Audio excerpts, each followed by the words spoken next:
মানুষের মূল হলো আসল ধর্মময় এই জগতে ধর্ম ছাড়া মানুষের মুক্তি নেই।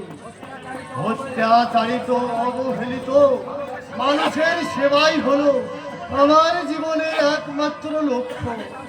আমি তাদের পাশে দাঁড়িয়ে মুক্তির মহামন্ত্রে উদযাপিত করে তাদের অন্ধকার জীবনে আলোর দিশা জেলে দিতে চায়। তাই তো ওদের বলি, তোরা কেউ অবহেলার পাত্র নয়, তোরা সব অমৃতের সন্তান। আমি ত্রিকালজয়ী তান্ত্রিক নক্ষত্র স্বামী।